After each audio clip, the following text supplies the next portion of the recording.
Сәлеметсіздер ме курсқа қатысушылар? Бүгінгі біздің тақырыбымыз келтіру формуласы деп аталады. Жалпы өте оңай тақырыптардың бірі, ойнап отырып шығаратын тақырып. Негізінен солай. Бір түсініп алсаңдар кетесіздер. Енді бұның бір кейде ескеретін жағдайлары бар. Сол жағдайларды түсініп алсаңыздар, кейінгі есептеріңіз жеңіл бастайды. Келтіру формуласы өзі айтып тұр, келтіру формуласы, яғни біз қандай да бір бұрыштарды қазір өзімізге жеңіл қылып аламыз. Курстың басын бастаған кезде біз айттық, біз тек 0-ден бастап 90 градусқа дейін жаттаймыз деп. Ал қалған градустар қайда кетті десеңіздер, осы келтіру формуласын пайдаланып шығаратын боламыз. Енді тақырыпқа оралайық. Қараңыздар, егер қандай да бір синус x деген функция берілетін болса, онда оның k функциясы болатын функция ол косинус деп аталады. Оны түсіндірейін. Яғни синус функциясына егерде сол синус функциясын келтіретін болсаңдар, ол ауысады кімге? Косинусқа өзгереді. Яғни синустың k функциясы косинус болады. Синус косинусқа ауысады. Енді астында не деп тұр? Егерде косинус функциясы болса, онда берілсе, онда оның k функциясы неге ауысады? Синусқа ауысады. Яғни синус косинусқа, косинус синусқа. Осылай бір-бірімен келтіріп жүре береді. Бұл екеуі ғана. Егер тангенс функциясы берілетін болса, онда оның k функциясы котангенс болады. Ал котангенс функциясы берілсе, оның k функциясы тангенс болады. Котангенс, тангенс, тангенс, котангенс. Өстіп ауыса береді екеуі. Бір-біріне не істейді? Келтіріледі. Не жағы келтіріледі? Яғни бұның бұрыштары келтіріледі деген сөз. Түсінікті? Астында біз қысқаша жазып кеттік. Яғни сіздер конспектіңізге түсіріп алыңыздар. Яғни синус x косинус x-ке, немесе косинус x синус x-ке. Бүйтіп ауыса береді. Тангенс x котангенске, котангенс x тангенс x-ке келтіріле беріледі. Бірақ та мынадай жағдайлар орын алмайды. Тангенстен синусқа ауысатын уақыттар болмайды. Осы екеуі бір-біріне синус пен косинус болып қатып қалады. Екеуі бір-біріне ауыса береді. Тангенс пен котангенс те солай. Енді келтіру формуласына ең маңызды тұстарының бірі ол қай кезде келтіремін, қай кезде өзгертемін дегендер сұрақтар жоқ. Қай кезде келтіресіздер? Егер сіздің көзіңізге мына төрт бұрыш берілсе экранда тұрған 0, пи бөлінген 2, 0 жоқ енді, пи бөлінген 2-ден бастық, пи бөлінген 2, сосын 3π бөлінген 2, бөлшекпен берілетін сандарды, радиандарды бірінші жазайық. Мынау 90 градус, мынау бізден астына жазып қойық 90 градус, мынау бізден неше? 270 градус. Тағы да бізде келесі ол градустарымыз бар, ол бізде пи және де 2π. Яғни біреуі 180 градус, бұрышпен жазатын болсақ, мұны бізден 360 градус болады. Осы көздеріңізге көкшиіп тұрып, көздеріңізге көк шыбын үймелдері десем, шайып кетсін де осындай моментте. Солай істейді. Сондай болып, мына төртеуі көрінетін болса, 90, 270, 180, 360. Онда сіздер келтіру формуласын пайдаланасыздар. Осы төртеуі міндетті түрде болу керек. Қалған бұрыштар келсе, бұл жерде келтіре алмайсыздар. Енді екінші мәселе, өзгереді ме, өзгермейді ме деген сұраққа жауап берейік. Біздің функциямыз мына жерге 2π деп жазып қойық. 0 бір круг айналып келсе 360 градус болады. Осымен 0 мен 361 орында тұрады екеуі. Егер біздің функциямыз, қараңыздар, қазір сіздердің тапсырмаларыңыз пи бөлінген 2-ден төмен қарай 3π бөлінген 2-ден қараңыздар.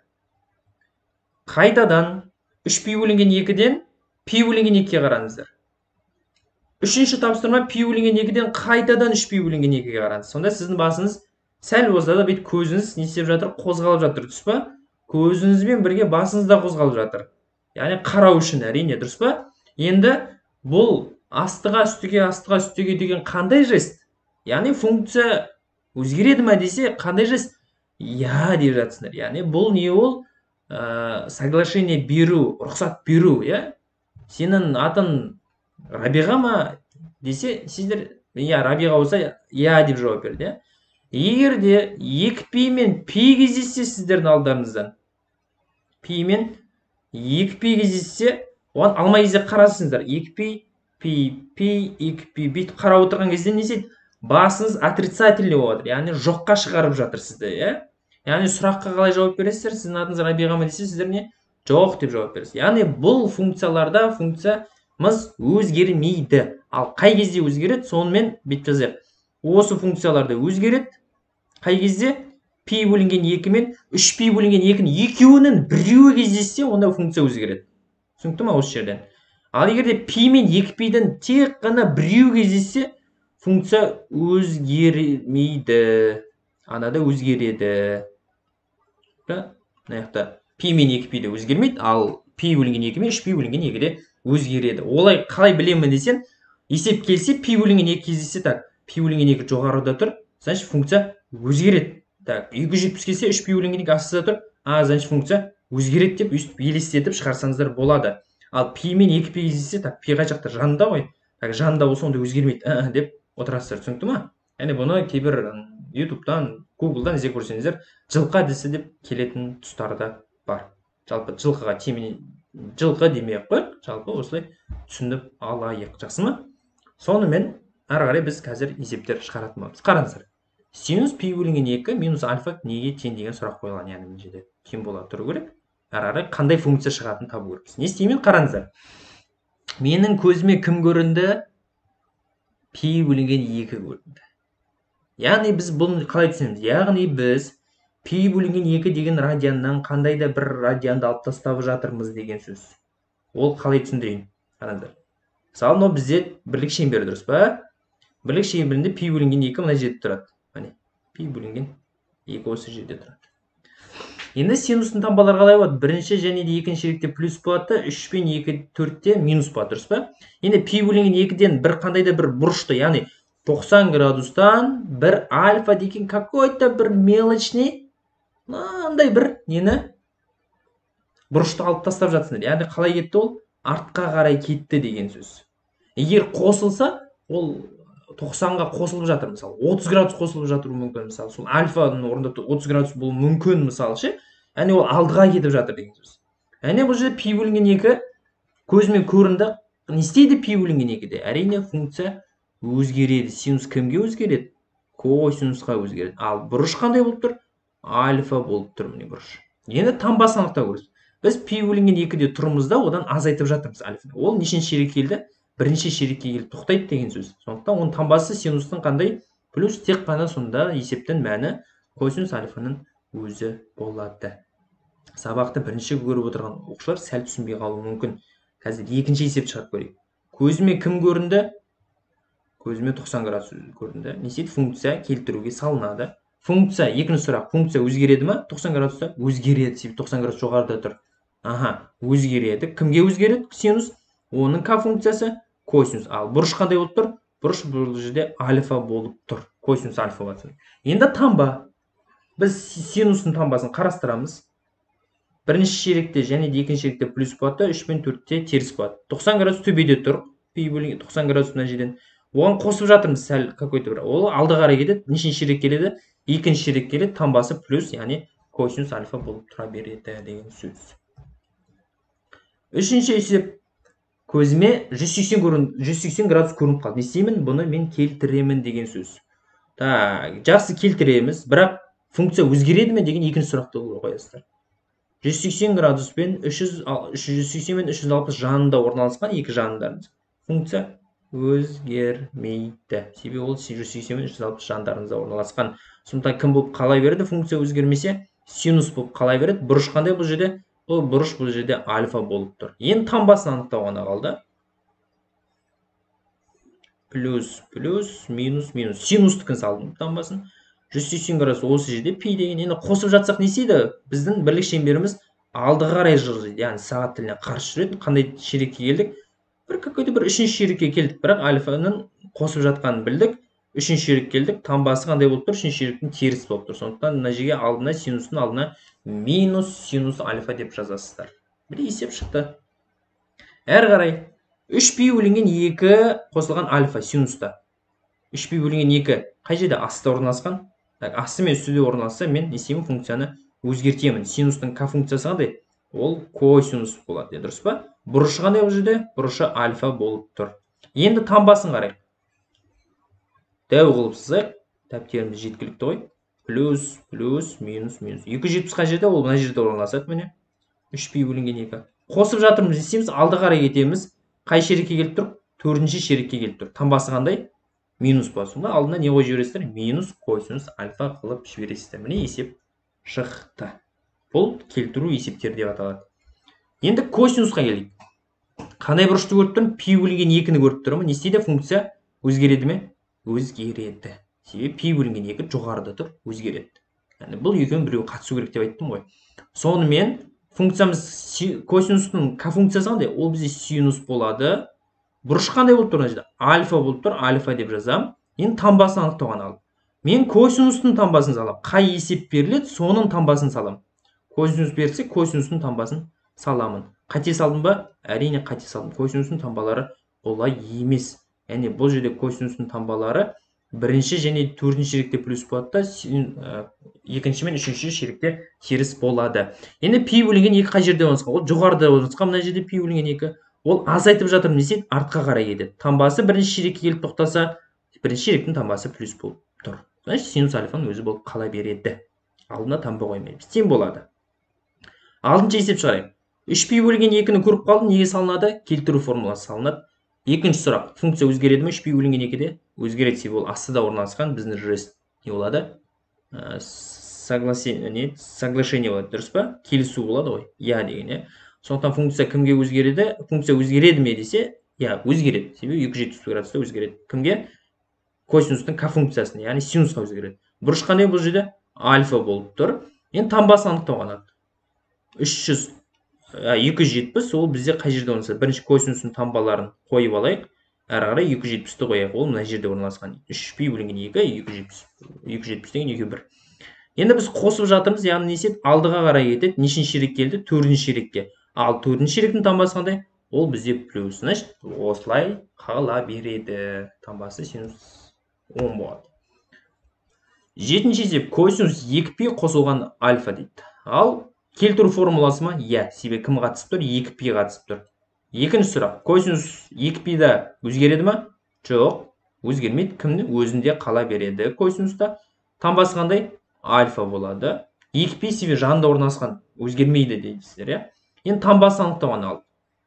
Яғни біздер бірінші, төртінші шерек, 3 пен 2 теріс. 2π бөлінген 2 ол мына жерде орналасқан, міне. 2π бөлінген 2. 2π, то есть 2π бөлінген 2 деп. Просто 2π. Енді қосып жатыр деген сөз, алды қарай жылжыды деген сөз ғой. Яғни нешінші шерек келдік? Бірінші шерекке келдік. Таңбасы қандай? Плюс болып тұр, яғни косинус альфа болып қала береді. Міне есептерді осылай шығарасыздар. Яғни бұл бізде, егер де сіздерге осылай дайын күйде берілсе, келтіре қоясыздар. Сегізінші есептен бастап біз өзіміз шығару керекпіз. Қараңыздар. 2π бөлінген 3 косинус. Қалай? Бірінші мен оны бұрышқа айналдырып алайын. Ол қанша бұрыш? Не істеу керекпін? Бұрышқа айналдыру үшін 2-ні 180-ге көбейтіп 3-ке бөлу керекпін. Сонда бізден 120 шығады. 120. Ал өкінішке орай біз тек қана 90 градусқа жаттағандық, 90 градусқа дейін жаттағандықтан 120 градусты білмеймін. Не істеймін? Келтіріп аламын. Қалай келтіріп аламын? Оны мен екі жағдайда келтіріп аламын. Біріншісі косинус, былай жазайықшы, бірінші жағдай, екінші жағдай деп. Мен алып тастайын. Бүйтіп екі стрелка қояйын да жерге қазір. Қарамен жазайын. Міне қараңыздар. Бірінші жағдай мен былай жазам. Косинус 120 деген сөз 90-ға 30-ды қоссам 120 шығады. Сондықтан мен келтіру формуласына лайықты түрде 90 градусты ішіне қатыстырып 90 қосу 30 деп жаза аламын ба? Себебі 90 мен 30-дан қосу шынымен де нешені береді? 120-ны береді. Енді 90 градус қатысып тұр.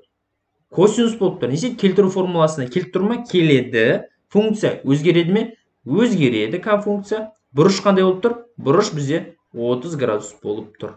Енді тек қана істеу керекпін, таңбасын анықтау керекпін. Таңба бірлік шеңберін саламын. Бірінші, төртінші шерек плюс, екінші, үшінші шерек теріс. 90 мына жерде тұр. Пи бөлінген 2. Яғни 30 градус қосып жатыр. 120 градус қай шеректе жатады? 120 градус ол бізде екінші шеректе жатады. Таңбасы қандай? Минус болады. Яғни мына жерде минус синус 30. Ал синус 30-ды мен таңба несін білем ғой? Кестедегі мәні нешеге тең? Ол 2-ден 1-ге тең. Алдында минус бар, сондықтан минус 2-ден 1. Яғни Сіздердің іздеп отқан косинус 120 градустарыңыз нешеге тең екен? Минус 2-ден 1-ге тең. Кестені қарасаңыздар болады. Google жасаңыз, таблица тригонометрия десеңіз, шынымен косинус 120 градус қарасаңыздар, минус 2-ден 1-ге тең деп тұр. Яғни біз оны жаттамай, осылай есеп арқылы шығарып тұрмыз. Түсінікті ме? Екінші жағдай қалай болуы мүмкін? Ол екінші жағдай былай жазсам бола ма? Келтіру формуласын пайдалансам. 180-ді пайдаланып көрейінші, мысалы. Пи азайту 60 градус деп жаза аламын ба? 180-нен пи 180-ге тең ғой. Жазсаңызшы, пи бізде 180 градусқа тең. Содан 60 градусты азайтсам 120 градус бола ма? Болады. Сондықтан мен оны 180 азайту 60 деп те жаза аламын. Жарайды. Функция келтіру формуласы келіп тұр ма? Келеді. Пи бұрышы берілген функция өзгереді ме? Жоқ, өзінде қалай береді? Кім болып? Бұрышы бізде косинус 60 градус болып тұр. Енді бізде таңбасын анықтауға қалды. Таңбасы бізде жаңа айттық 120 градус қай жерде жатады, соны тауып алайық. 120 градус бізде екінші ширекте жатады, сондықтан таңбасы теріс болады. Минус косинус 60 градус. Ал косинус 60 жаттадым мен, не білем, косинус 60 ол да 2-ден 1-ге тең, алдындағы минус пен минус 2-ден 1-ге тең. Бұл да косинус 120 градусын бұл жақта да неге тең болды? Минус 2-ден 1-ге тең болды. Мына екеуі бірдей ма? Қараңдар. Косинус 120 градус пен минус 2-ден 1 болып шықты. Мына жақтан, мына жақта да солай косинус 120 градус нешеге тең? Минус 2-ден 1-ге тең. Яғни, бұл нені түсіндіреді? Сіздер қай жолмен шығарсаңыздар да бәрібір өздеріңізге ыңғайлы келтіру формуласын қойып алып, есепті шығара бересіздер. Яғни бізде келтіру формуласы төртеу. Пи, 2пи, пи бөлінген 2 және 3пи бөлінген 2. Осыларды қатыстырып, сіздің берілген өзіңіздің берілген бұрышты келтіріп аласыз. Тақырыптың атауы да содан шыққан. Түсінікті ме? Келесі, синус 120 градус. Қалай шығарамын? Мен өзіме ыңғайлысын алайын. Синус 120 градусты мысалға деймін да, 90 қосу 30 деп ала аламын ғой. 90-ды 30 қосса 120 шығады. Жарайды.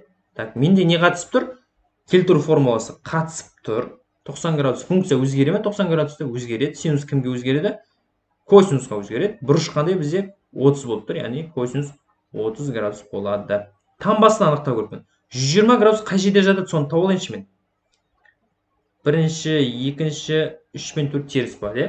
120 градус деген 180-ге жетпей жатады ғой, яғни мына жерде екінші ширекте жатады, иә, 120 градус. Примерно айтып жатырмын да. Примерно емес, солай ғой, екінші ширекте жатады. Мен суреті примерно дегенім ғой. Яғни 180-ге жетпей. Яғни жетпесе ол нешінші ширекте жатыр? Екінші ширекте жатыр. Таңбасы плюс, сондықтан тек қана косинус 30-ды іздей беремін. Ол нешеге тең? Ол бізде түбір асты 3 бөлінген 2-ге тең. Болды? Есеп шықты. Яғни синус 120 градусын неге тең екен? 120 градусын түбір асты 3 бөлінген 2-ге тең. Міне мәселе осы. Ал 10-шы есеп кеттік. Синус 150 градус. Так, оны қалай шығарсам болады? Мен давайте былай істейін. Синус 150 градусты 180 азайту 30 деп жаза аламын ба? Себебі жаза аламын. Не үшін? 180 мен 30-дың айырмасы 150-ді береді. Түсінікті ғой, тең болады. Так, функция қандай келтіру формуласына келіп тұр? Яғни 180-ге келіп тұр. Функция өзгереді ма? Так, жанымда орналасқан 180. Жоқ, келмейді, иә? Яғни кімге бұл қалай береді? Сол функцияда қала береді. Бұрыш қандай? Бізде 30 градус. Әрмен қарай 150 қай жерде жатады? Біз бірлік шеңберін салайық синустың. Таңбаларын қойып алайық. Бізде 150 градус 180-ге жетпей жатады, яғни ол екінші ширекте жатады деген сөз. Таңбасы қандай? Плюс болып қала береді. Синус 30 градус нешеге тең? Оны білем жатқа. Ол 2-ден 1-ге тең. Болды? Есеп шықты. Басқа да жолмен шығарсаңдар болады. Мысалы, синус 150-ді 90 қосу 60 деп шығаруға болады, мысалы. 90 мен 60-тың қосындысы 150 деп береді. Ал синус 120-ны, мысалы, 90 қолданып қойдың ба? Мүмкін сен былай жазауы мүмкін. 180 азайту 30 деп жазса, ойбай, 60 деп жазып шығарсан да болады. Айырмашылығы жоқ. Қалай ыңғайлы, қайсы ыңғайлы, соны таңдап есепті шығарып кетесің. Алап, міне есептер келді. Тангенс 5π бөлінген 3 дейді. Так, біз бірінші 5π бөлінген 3-ті бұрышқа айналдырып алайық. Сондықтан тангенсті ұмытпаймыз. Тангенс бұрышқа айналдыру үшін не істеймін мен? 5-ті 180-ге көбейтіп 3-ке бөлу керекпін. Сонда бізден 300 шығады. Дұрыс па? Мен тексеріп отырмын. Тангенс нешені іздеп жатырмын, яғни 300 градусты есептеп жатырмын деген сөз. Жарайды, жақсы. 300 градус қалай келтірсем болады? Былай келтірсем бола ма? Тангенс 360 азайту 60 десем бола ма? 360-тан 60 азайтсам 300 шығады ғой, шығады, иә, сондықтан олай азайту ретінде қолдансам болады деген сөз. Ал жарайды, тангенске қандай келтіру формуласы қатысып тұр? 360 функция өзгере ма? 360 жанымда тұр. Жоқ, өзгермейді. Сондықтан тангенс болып қала береді. Ал бұрыш қандай? Бұрыш ол бізде 60 градус. Несін не істеу керекпін? Тек қана 300 градус деген қай жерде орналасқанын табу керекпін тангенсте. Плюс, минус, дұрыс па? Тангенстің таңбалары сондай, алмай кезек орналасады. Тангенс мен котангенс таңбалары бірдей. 300 градус деген сөз 270 пен 360-ның арасындағы сан деген сөз, яғни ол нешінші ширек келеді? 4-ші ширек келеді. Таңбасы қандай болып тұр? 4-ші ширектің теріс болып тұр. Яғни мына жерден тангенстің 60 градустың қасына нені қоямыз? Терісті қоямыз. Тағы бір айта кететін жайт, оқушылар, біздер мына жердегі альфаның алдындағы таңбаға вообще мән бермейміз. Мына жерде азайту тұрсын, қосу тұрсын. Тек мына берілген санның таңбасына мән бересіздер. Жарай ма? Содан шатасып кетпеңіздер. Көп оқушылар айтады, таңбасымен бірге қойып жібереді. Ол болмайды. Сонымен біздер әрі қарай жалғастырайық. Тангенс 60 градус нешеге тең? Түбір асты 3-ге тең. Бірақ оның алдында минус бар, сондықтан минус түбір асты 3 қылып жіберемін. Болды, есеп шықты. Яғни біздің тангенс 300 градусымыз ол неге тең екен? Минус түбір асты 3-ге тең. Кестені қарап отырыңыздар. Кестені осылай жаттамай-ақ шығаруға болатынына көз жеткізіп жатырмыз. Котангенс 300 градус дейді. Так, біз котангенс 300-ді, біз жаңа тангенс 300-ді не деп алдық? 360 азайту 60 деп алсақ, бұны былай өзгеше алайық. Котангенс 270 қосылған 30 деп алсам бола ма? Болады әрине, иә? Тең болады. Себебі 270 келтіру формуласында бар. Функция өзгере ма? Өзгереді. Кімге? 30 градусқа өзгереді. Себебі мына жерде котангенс тангенске өзгереді, бұрышымыз нешеге тең болып тұр? 30 градусқа тең болып тұр. Енді таңбасы анықтауға, котангенсте 300 градус қай жерде жатады?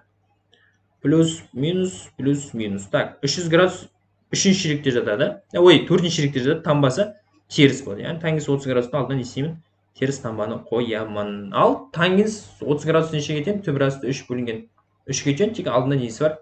Теріс саны таңбасы қойылады деген сөз. Болды, міне есеп шықты. Тангенс 315. Так, 315-ті қалай алсам болады? Көп оқушылар былай алып қояды, қараңдаршы, мынау қате. Тангенс 300 қосу 15 деп алып қояды. Ал өздеріңіз сұрақ қойыңдаршы, 300 деген келтіру формуласында бар ма? Жоқ. Келтіру формуласы кім бар? 90, 180, 270, 361. Ал 300 қатыспайды, сондықтан бұлай келтіріп алуы болмайды деген сөз. Ал біз бұны қалай келтіреміз? Мен идея айта салайын, мүмкін бұлай жазармыз, қалай қарайсыздар? 360 азайту 45 деп жазалам ба? 360 келтіру формуласында бар ғой? Бар. Так, ол берілген радианда функция өзгере ме? Өзгермейді. Кім болып қала береді? Тангенс болып қала береді. Ал бұрышы неге тең? 45 градусқа тең. Тек несін анықтауға қалды? Таңбасын. Яғни 315 ол бізде 4-ші ширекте жату керек. Я 270 пен 360-ның арасында жатады. Ол бізде примерно мына жерде деп айтайықшы. 4-ші ширекте таңбасы теріс болады, яғни минус қоямыз тангенстің алдына. Ал тангенс 45 градус ол 1-ге тең, алдындағы минус мен минус 1-ге тең деген сөз болды. Есеп шықты. Ал 14-ші есеп, қараңыздар. Біз манадан бері есеп шығарып жатқан кезде радиандар бірінші тұратын. Пи бөлінген 2 азайтылған альфа, пи бөлінген 2 қосылған альфа деп бұрын пи бірінші тұрады. Енді бұл жерде не істейміз? Біз білеміз синустың қандай функциясын? Тақ функция екен білеміз де, бұның алдына теріс санды шығарып жібереміз, минусты. Сол кезде не істейді? Берілген сандарымыз, яғни пи бөлінген 2 мен альфаның орны былай айтқан кезде өзгереді. Негізінен бұл видеоны көріп отырған мұғалімдер болатын болса, не істейміз? Оқушыларда, студенттерде білген жөн. Бұл жерде біз минусты жақшаның сыртынан шығарып жібергендіктен минус пи бөлінген 2-міз плюс пи бөлінген 2-ге ауысты. Ал альфамыз таңбасы 10 бола тұра неге ауысты? Минус шығарып жібергенсін минус альфаға ауысты. Себебі кәдімгі жақшаның сыртында тұрған минусты ішіне кіргізсем, мына есептің минусты көбейтсем, функциялар қайттан өзінің орнына қайтып келеді деген сөз. Әзірше біздің минусымыз солаймен қала берсін. Пи бөлінген 2-ні өзімен ыңғайластырып бірінші қойып алдым. Миссия сол еді. Минус алдында онысында минус тұр. Пи бөлінген 2-де синус өзгере ме? К функцияға өзгереді. Себебі пи бөлінген 2 жоғарыда тұр. Сондықтан бізде рұқсат береміз оның өзгеруіне. Бұрыш қандай бізде альфа болып тұр. Енді біз бұның таңбасын анықтау керекпіз. Так, таңбасын анықтасақ, плюс, минус. Так, біз не істеп тұрық? Пи бөлінген 2-де тұрық та, одан нені азайтып жатырмыз? Альфаны азайтып жатырмыз. Ол бізде не істейді? Алды қарай кетеді деген сөз, таңбасы плюс болады. Яғни косинус альфа бола береді, бірақ ол плюс болғанымен алдында минус тұрғандықтан, минусты плюске өтсең қайтадан минус шығады. Сондықтан осылай минус болып тұра береді деген сөз. Болды, есеп шықты. Мына есепте не істеу керекпін? 3π бөлінген 2-ні алдына шығару керекпін. Сондықтан не істеймін? Минусты алдына шығарамын. Бірақ косинус қандай функция? Бізде жұп функция болғандықтан біздер әшейін ғана бұның берілген сандардың минусын ешқайда шығармайық, тек орнын ғана ауыстыра саламыз. Болды. Міне, 3π бөлінген 2 бірінші шығарып жүрді, альфаны екінші орынға қоя салдық. Түсінікті ма? Яғни бізде не үшін деп айтсаң, косинус бізде жұп функция. Әрмен қарай 3π бөлінген 2-де келтіру формуласын келіп тұр ма? Косинус келеді. Функция өзгереді ме? Өзгереді. 3π бөлінген 2 себебі астында тұр. Бұрышы қандай? Альфа. Таңбасы.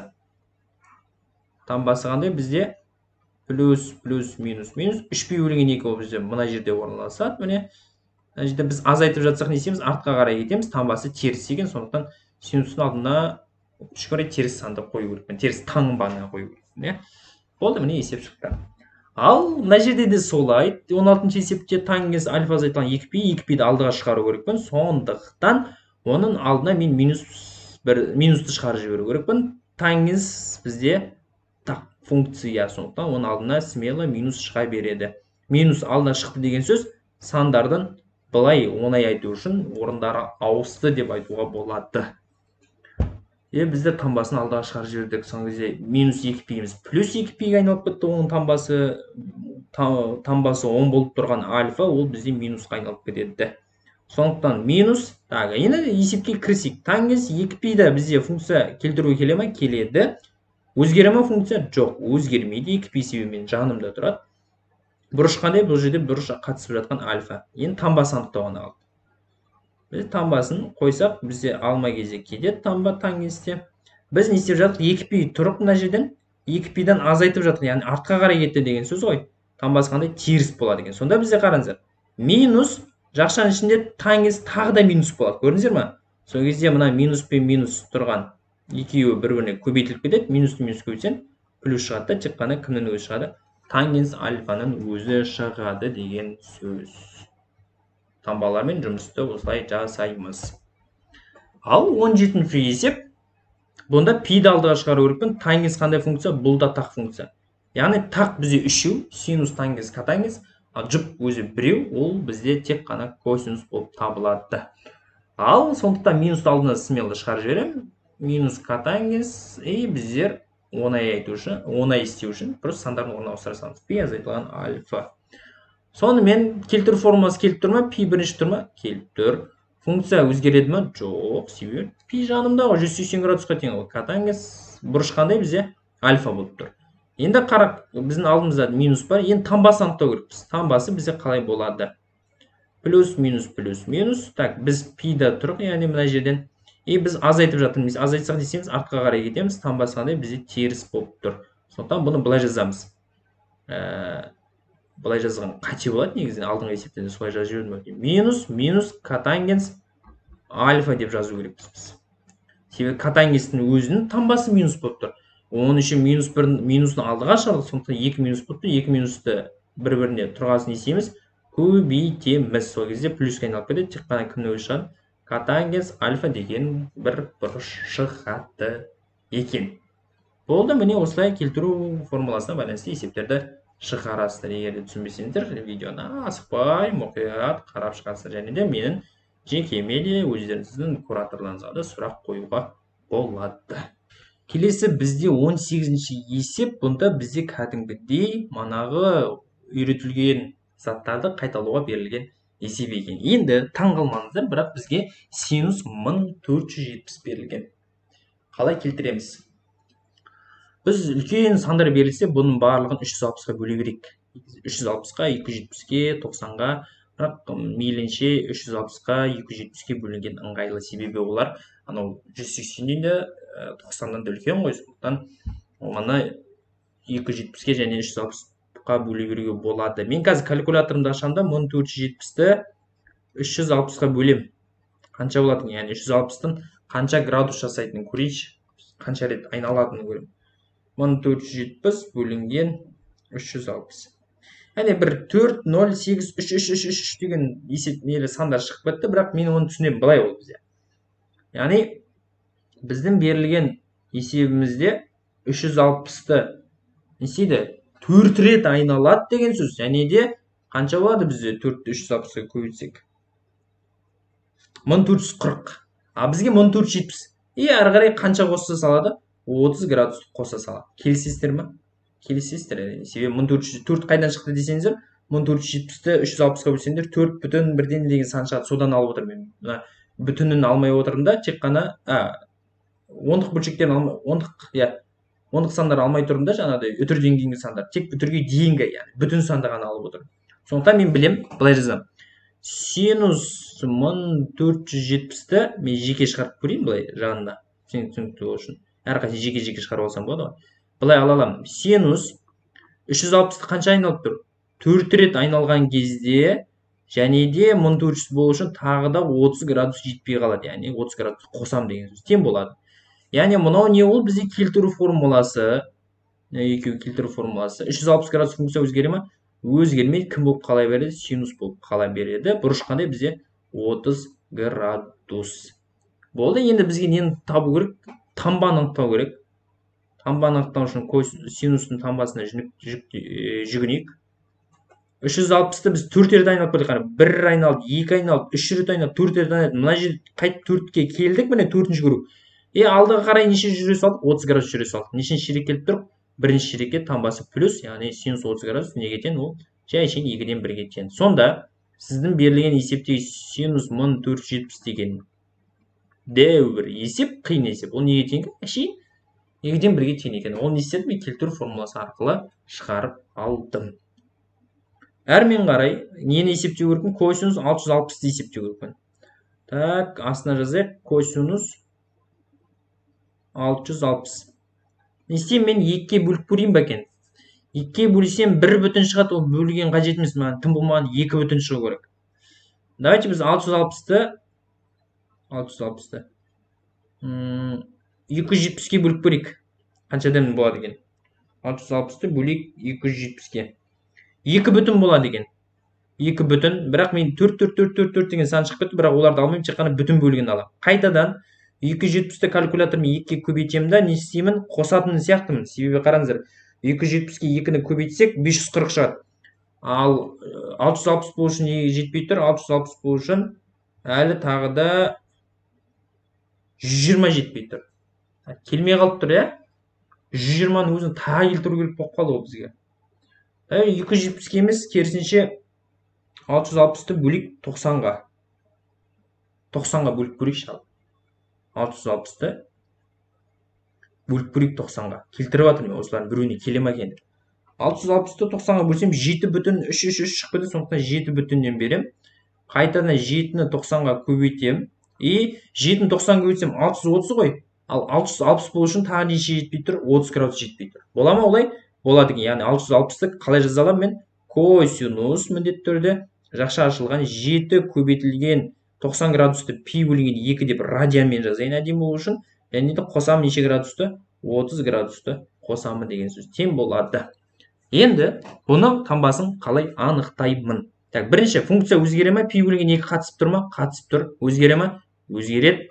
Қандайға? Синус 30 градусқа. Себебі бұрыш бізге неженен беріп тұр? 30 градус беріп тұр. Енді тек қана тамбасын анықтау ғана қалды. Біз не істейміз? Біздің берілген косинус 660-та ол қалай болады? Яғни біз пи бөлінген 2-ні, яғни нені 7 рет айналдық. Сонда қараңдар міне. Мына жерде тұрып қой міне пи бөлінген 2-де. Қараңдар. Біреу міне. Мына жерге келдік, дұрыс па? Бір айналды деген сөз, пи бөлінген 2-ні тек жартысын ғана айналды деген сөз. Ол пи бөлінген 2 ол жарты круг қой. Так, тағы да 2 ол. 3 ол. 4 ол. 5 ол. 6 болды. 7 болды.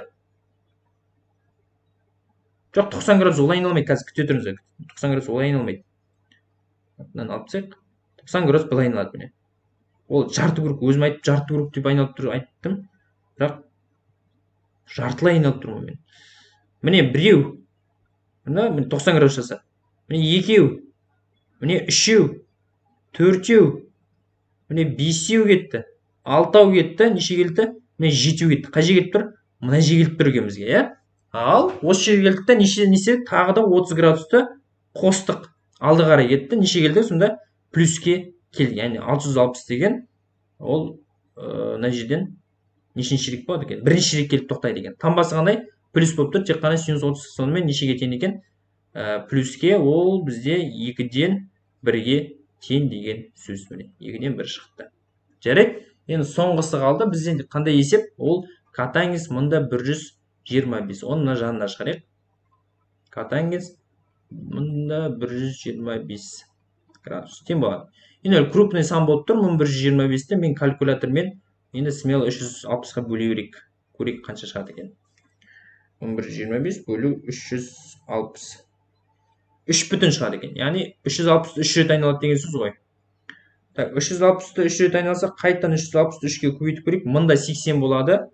Біз мында 125-ке бару керекпіз. 45 градус қосу керекпіз тағы да. 360-ты 3 рет айналады. Яғни біз былай жазамыз. Катаңыз 360 көбейтілген 3 рет айналады. Тағы да нешені қосады?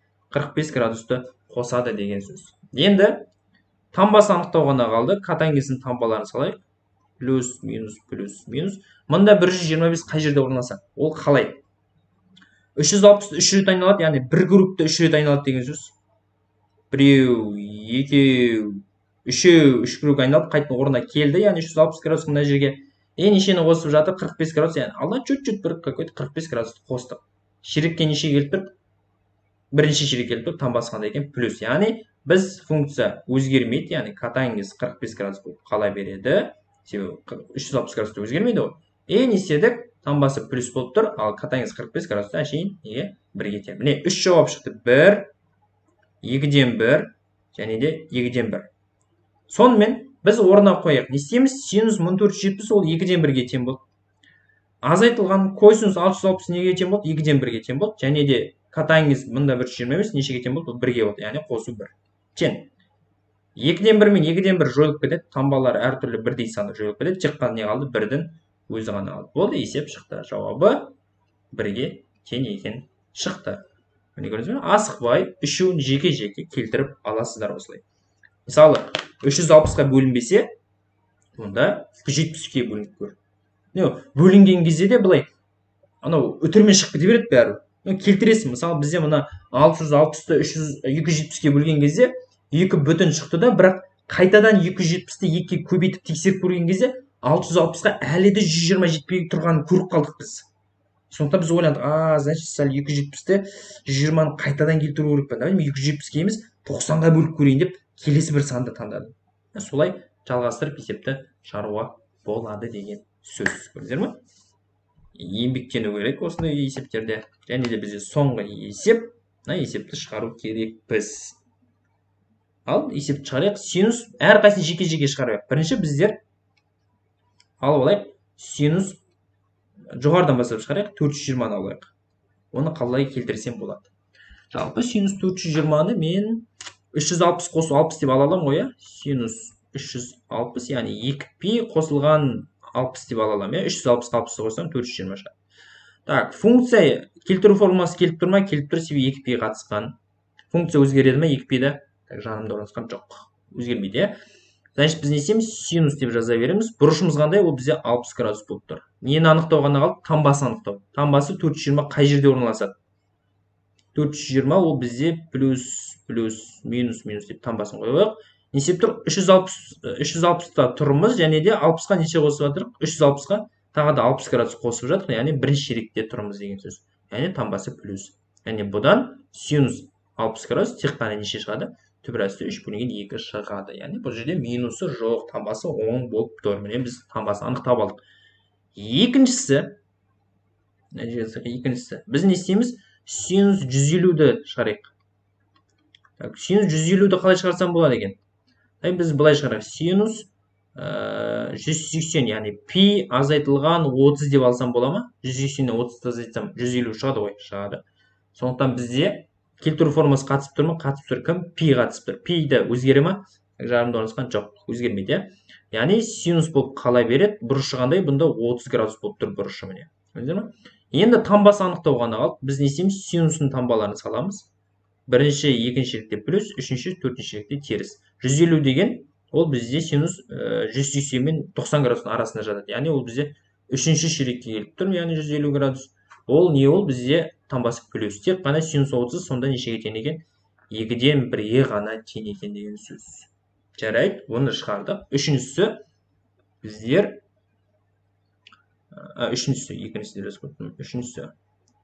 Үшіншісі біздер косинус 750-ді шығарып көрейік. Кем болады? Так, 750-ді мен уже былай алсам болады. Косинус 2-ге 360-та 2-ні көбейтсем болады ғой, иә? 720 шығады да, 720-ға әлі несем 750 болу үшін 30 градус жетпей тұр деп айтамын. Жазам. Жарайды, бізде 360 градус қатысып тұр ма? Қатысып тұр. Неше рет айналған? 360-та 2 рет айналған функция не істейді? Өзгермейді. Сондықтан не болып қала береді? Косинус 30 градус болып қала береді. Себебі 360 жандарымызда тұр. Жоқ деген білдіреді. Косинус бұрышы қандай? 30 градус. Сондықтан косинус 30 градус деп жаздық. Енді бізден нені қалды? Таңбасын анықтау ғана қалды. Таңбасы бізде бірінші 4, 2 мен 3 теріс. Енді 750 не істейді? 360-ды 2 рет айналады да, қайттан 360-ның орнына келеді, 2 рет айналып келеді. 2 круг жасады да, 30 градус қосты. Сәл алда қарай жүре салды. Қай шерекке? Бірінші шерекке таңбасы 30 градус бола береді. То есть оң сан бола берді. Ол бізде 30 градус 3 бөлінген 2-ге тең. Ал үшеуін шығарып болдық. Яғни бөлшектің алымында тұрған үшеуін шығардық. Қалай шықты бізде? Соны жазып қояйық мына төбеге. Так, 420-дан төбір асты 3 бөлінген 2 шықты. Көбейтілген. Так, синус 150-ден 2-ден 1 шықты. Көбейтілген. Және 750-ден косинус ол бізде төбір асты 3 бөлінген 2 шықты. Әрі біз бөлшектің бөліміндегі есептерді шығарып алайық. Яғни біріншісі бізде синус 570, иә? Бір деп алып алайық оны. Синус 570. Так, оны қалай алсақ болады екен? Ол бізде синус. Так, былай алсақ болады ма екен? Есептесек болады ғой, иә? Мысалы, синус, так, 270-ті 2-ге көбейтейік, 270-ті былай немен жазайық? Радиамен, 3 бөлінген 2 деп. 270-ге нешен қосамыз? Тағы да 30 градусты қосады екенбіз, тең болады, иә? Сол кезде қараңыздар, қызығы 2 мен 2 қысқаратта не алып қойды? Бізде синус 3 қосылған 30 градус, иә? Яғни бұл екеу неге тең деген сөз? 3 бөлінген 2, 3 қосылған 30, ол бізде 210 градусқа тең. Яғни синус 570 пен синус 210-ның мәндері бірдей деген сөз. Бұл жерде екілер қысқарып кетті. Ал пи бізде келтіру формуласы келе ме? Келеді. Өзгере ме функция? Өзгермейді. Не істеп тұрық? Біздер пиді 3 рет пиді айналып тұрық, сосын нешен қосып тұрық? 30 градусты қосып тұрық. Яғни бұрыш бізде 30 градус. Енді таңбасын анықтау ғана қалды. Біз не істейміз? Бірлік шеңберін салайық біздер. Так, ол жерде бізде плюс, минус. Так, 210 қай жерде айналады? Немесе 180-ді 3 рет айналсақ болады. Мына жерде мысақ 0-де тұрып, міне 181, 182, 183 қайтадан өзінің орнына келеді, иә? Мына жерге келеді. Яғни 180 деген сөз жарты круг деген сөз ғой.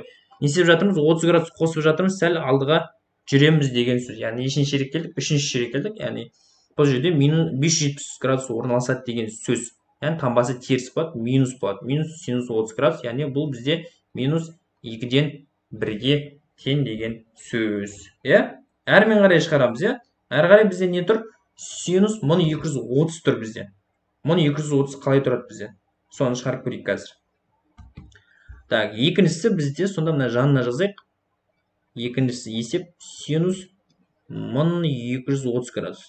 1230 градусты 60-қа да 360-қа бөлсеңіздер болады, 270-ке бөлсеңіздер болады, 90-ға бөлсеңіздер болады. Мысалы, біз қазіргі жағдайда мысалы 90 градусқа бөліп көрейік. Ол нешеге тең екен, иә? Соны шығарып көрейік қазір. Біз калькуляторды алып, қазір синус, яғни 1230-ды бөлеміз нешеге? 360-қа. Так, 3-ке бөлеміз, тағы жетпей қалып тұр. 360-ды 3-ке өтсек, бізден мында 80 болады. Мында 80-ге 1230 болу үшін 150 жетпей тұр. Синус 150. Сондықтан бізге келмейді, иә? Давайте синус келтіруге болады, оны бірақ ұзақ болып кетеді. синус 1230'ды давайте 90-ға бөліп көрейікші. 13 болады екен. Яғни біздер не істейміз? Синус 1230-ды 13 көбейтілген 90 градус деп жазып аламыз, дұрыс па? 13 көбейтілген пи бөлген 2. Қосылған не ол? 13-ті қайтадан 90 градусқа көбейтемді, қосамын, неше жетпей тұр?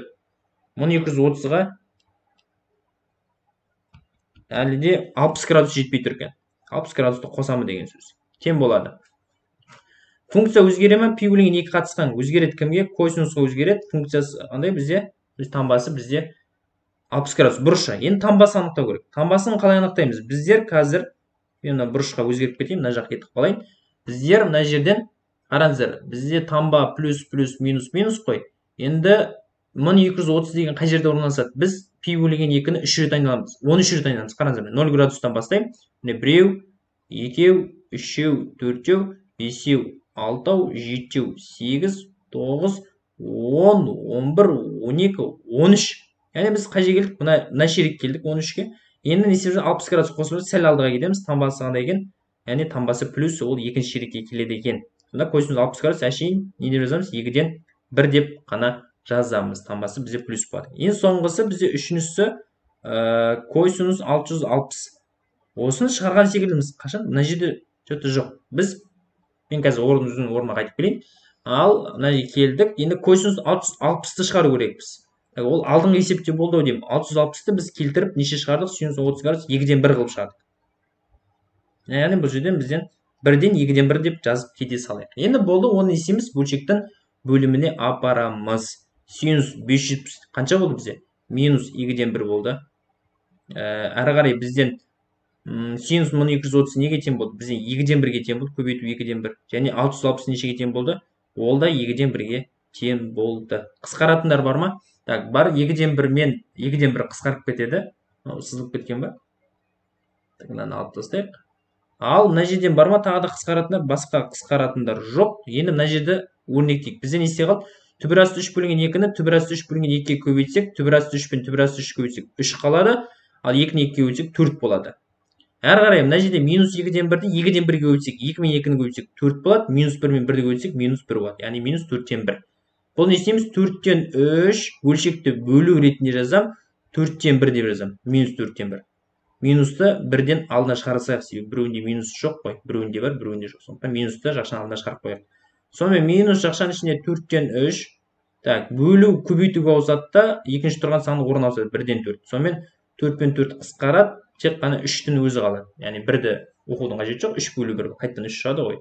Сондықтан біздің есебіміз неше шықты? Минус 3 шықты. Болды, міне есебіміз шықты деген сөз. Осымен біздің сабағымыз аяқталды. Әрқайсысын жеке біз шығардық. Осындай есептерде болуы мүмкін. Түсінемін, осылар ұзақ, бірақ қыштаймыз, есепті шығарамыз. Түсінбей жатсаңдар менен сұраңыздар, өздеріңіздің кураторларыңыздан сұраңыздар. Осындай жағдайларды ескеріп біздер шығарамыз. Егер де келмей жатса, түсінбей жатсаңыздар, тағы да сұрап, өздеріңізге сұрақ қою арқылы, так, мынаны қалай шығаруға болады, так, қай санға бөлсем болады, қай санға бөлсем жақындау сан шығады. Я 60, я 45, я 30 қосуға болады деп ойланып, немесе азайтуға болады деп ойланып барып шығарасыздар. Мысалы, 1200-ді мен қалай таптым? Мысалы, 1200-ді 360-ға бөлдім. Сол бөлген шыққан санды қайтадан 360-ға көбейтсем, что-то шықпай қалып тұр, жетпей қалып тұр, мысалы, 150 градус жетпей тұр. Значит, келмейді екен. Тағы да басқасын алып көрейін деп 90 градусқа дейін бардым. Мысалы, 90 градусты 13 рет айналады деп тауып алдым да, осылай шығарып салдым. Болды, міне есептер шықты. Осымен біздің сабағымыз аяқталды. Келесі кездескенше сау болыңыздар.